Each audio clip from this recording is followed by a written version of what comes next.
ring tu hai pathin ramarong ai bol na ko ngahen tu khom harsan na tu lo ei no a sulai jun kei khom harsan na tam takin bitlak bu ve laka ka bei adongin kalunga jing em laka sulai jun pathin tuin mung denga peter le khathon pakhat bungli chang som pathuma Krista tur na hai tur pui tu hai inni jiang pen lom lem ro kei le kei kan ena kan lungin sita ending pa tak Isu Krista kalau ennoni kan musu ka Isu Krista ending pa kai enchun kein hilaya ril sidada anol elrel da kalau tu vete ama asuna nei reng lo manin kei nei kan salematur na hai pathina min mutir chun ropi ka ti ema kata dinga tur na hai ka ngai tu o ani ngai mo lungaya beidong en ngai tu kunding ni lovin lom lem ding kani pathina min mutir chun ropi ka ti voi sun ni hin pathin rama rong bol tu ai Isu Kristan ngai suina chu hiang harsat na hi ei tu ding him alonia chung hai chu Isu Krista ka bin ei tu ra phalani ti ria ring taka anung zui tu dingin voi sun ni karong bol san pui hai pathin mingin ka feel chewani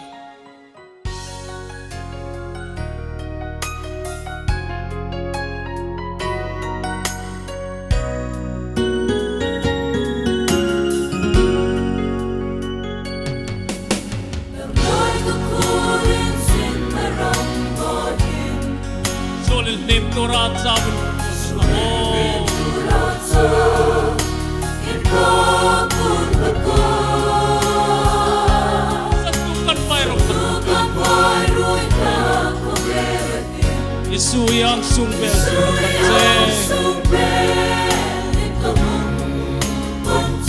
Amen, haleluya.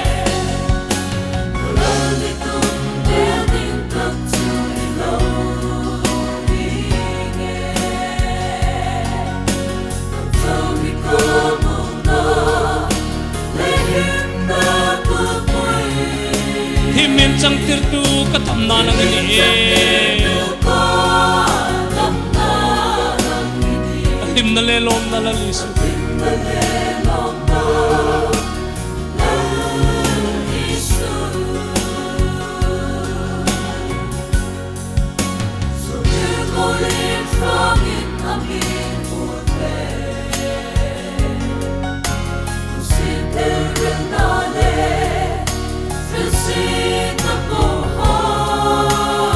So puyangin mitumpel haksin la ko haleluya Pepe kalal pa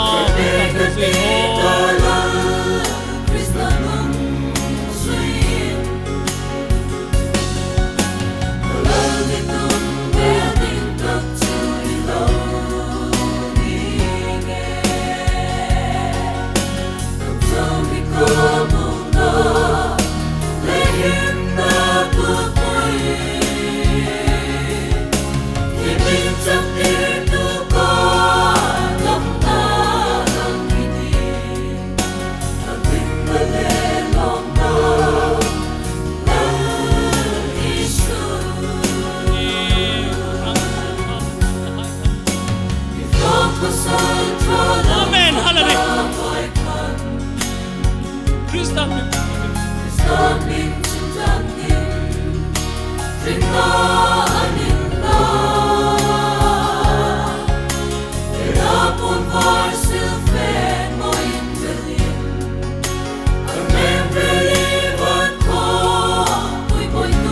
Amen, hallelujah. Hallelujah.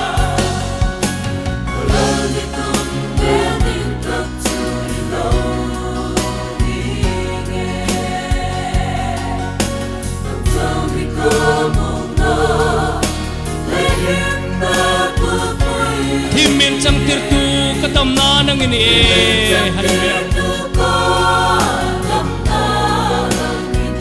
Him na lelom na lalisu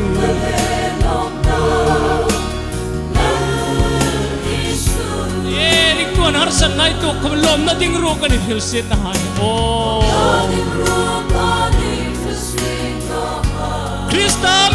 jing suk jing tu ni hallelujah baro pwede oh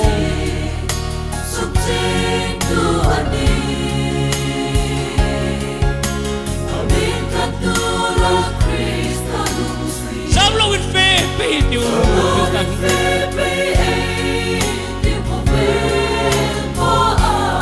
Alal ti kung melding tagtulang ni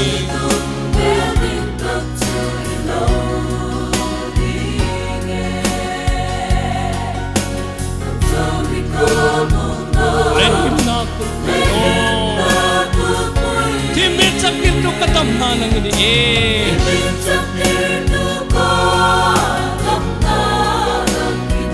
Lehim na lelom na lalisyo